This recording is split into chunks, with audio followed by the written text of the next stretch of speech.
Hey everyone, welcome to the Emotional Man podcast and YouTube live stream. So today I wanted to talk about 4 gifts that humans have that seem to sit unopened. Welcome to the Emotional Man podcast and YouTube live stream. So today I wanted to talk about 4 gifts that humans have.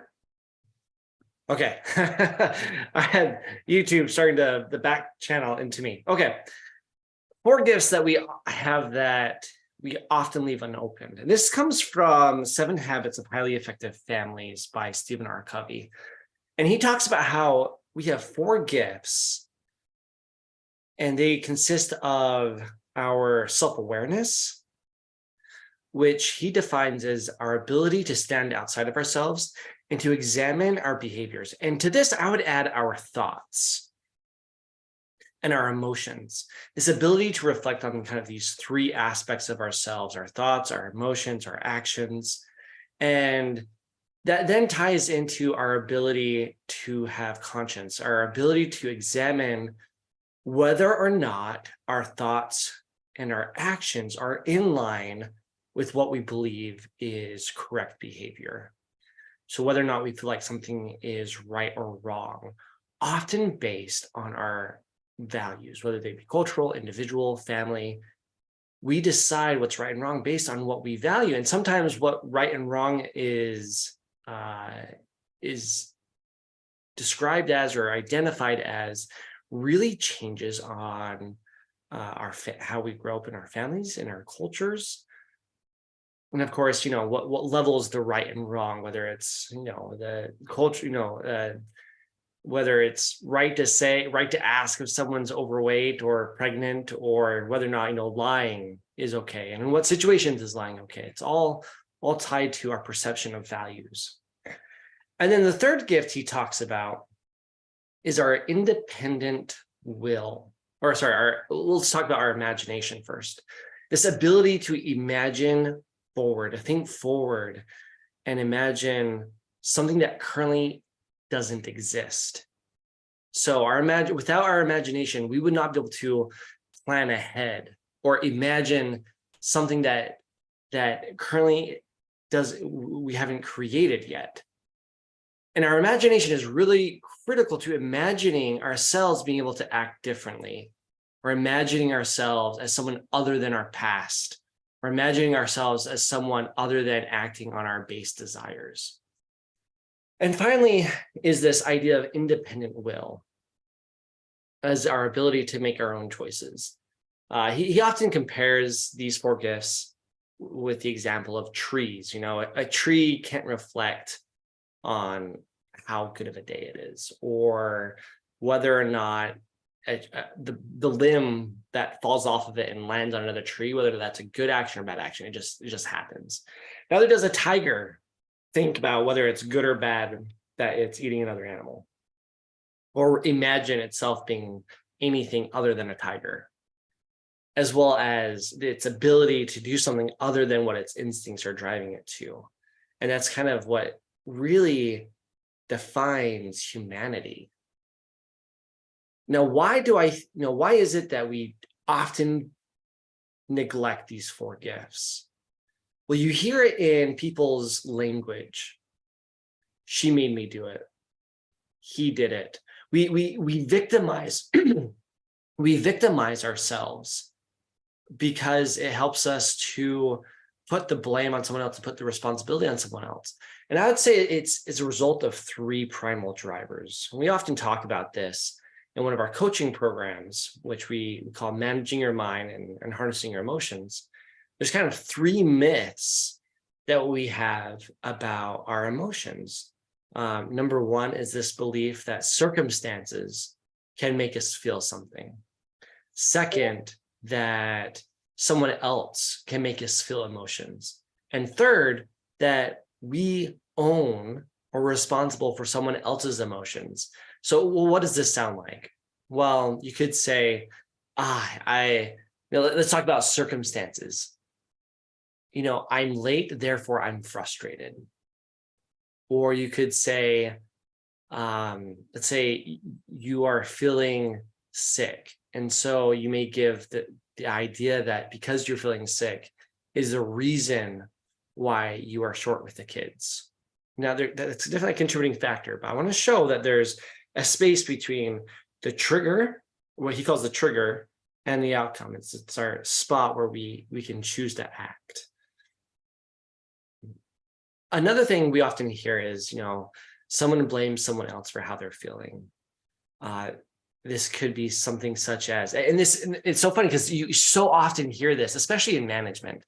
You can say things like, well, when you said this, it made me feel this way. Rather than when you said, let's try to think of a good example for this. Let's say something that can make someone feel uncomfortable, especially like during a feedback session. Let's say an employee is talking to the boss. Boss, when you said you didn't like my work, it made me feel insignificant.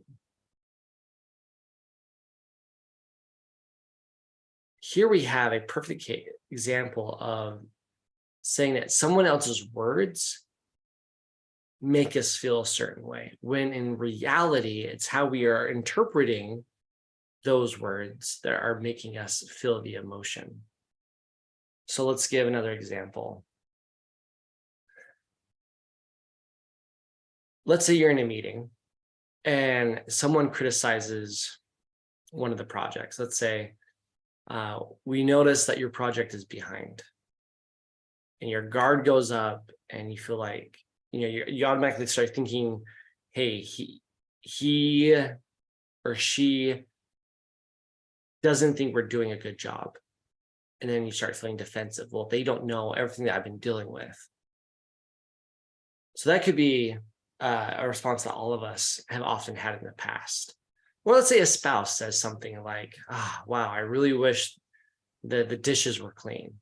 And perhaps they are being passive aggressive. You walk in and there's dishes piling up, and your spouse is on the couch. You're like, wow, I really wish these dishes would get cleaned. And you could say his words were disrespectful or her words were disrespectful. But in reality, it's how we think about the words and translate them that we assign meaning to things. And so that's why, when we think about that famous quote, but no one can make you feel less powerless unless you let them. I think I'm gonna have to go back and look at who said those lines. It was one of the is it Roosevelt's wife? One of the president's wives, talking about how people can't make you feel anything other than unless you let them. And then that's in reality the case. Third, we often take ownership for other people's feelings, such as, I don't want to make them feel bad. And this often leads to us being very emotionally and manipulative, because we want, we're afraid if someone feels a certain way, then it's going to make us feel uncomfortable. And so we try to take ownership of someone else's emotions and manipulate them, control the outcome so that they feel the way that we want them to feel, so we can think about ourselves or avoid discomfort.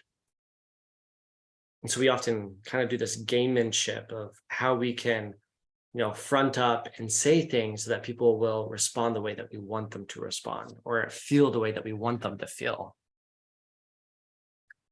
So those are three myths, I think, that we often fall prey to, blaming our circumstances for how we're feeling, blaming other people for how we're feeling, and then taking ownership for other people's emotions. And this all neglects these four gifts that Stephen R. Covey talks about: our ability to have self-awareness, our ability to have our own conscience and imagination, and independent will. So how do we go about and fully utilize these gifts? And what's the result? Like, what can we achieve if we do this? I think first step in really utilizing self-awareness is understanding what we really value in life. So much of our conflict comes from not being aware of what we value and not being aware of how we are assigning meaning to circumstances, whether it be other people's words, whether it be our current situation, whether how much money we have. Because we think, it's so easy to think that what we are thinking is true. And without the ability to take a step back and become self-aware of what are the thoughts and what are we saying to ourselves, and asking ourselves, is there any other way to see this point of view? In a recent coaching call with one of my clients, the individual experiences some social anxiety, especially when it comes to meeting and talking with new people. And in this situation, a new person in their social kind of periphery to their social group comes into the room, and two of this individual's friends want to go say hi. And her natural inclination is to say, you go say hi, I'll stay here. Because her first thought is like, well, I don't, it's going to feel awkward. Why is it going to feel awkward? Because I'm going to go over there and have nothing to say. So I'm just going to stay here where it's comfortable. So by thinking, I'm just going to, it's just going to be awkward because I'm going to stand there and don't know what to say. It's not worth going over there. So she ensures that she never talks to new people. Now imagine, and through the coaching call, we kind of build the self-awareness about the individual's values. And one of the values is empathy. And what can happen is when we're self-aware of our thoughts, we can often have but statements. And by this, I mean, for example, one of the thoughts was, I don't like talking to new people, but if I were in their place, I'd want someone to say hi. And so values allow us to pivot from our natural inclinations. But if we're not self-aware of the stories we're telling ourselves, or the stories, or being able to imagine a different way things can go about, or imagine how a different result we can achieve, we keep on staying in this rut of these past beliefs, this programming that we have from our childhood or from just kind of our natural evolution in our brains of, avoiding pain, pursuing pleasure, and conserving energy.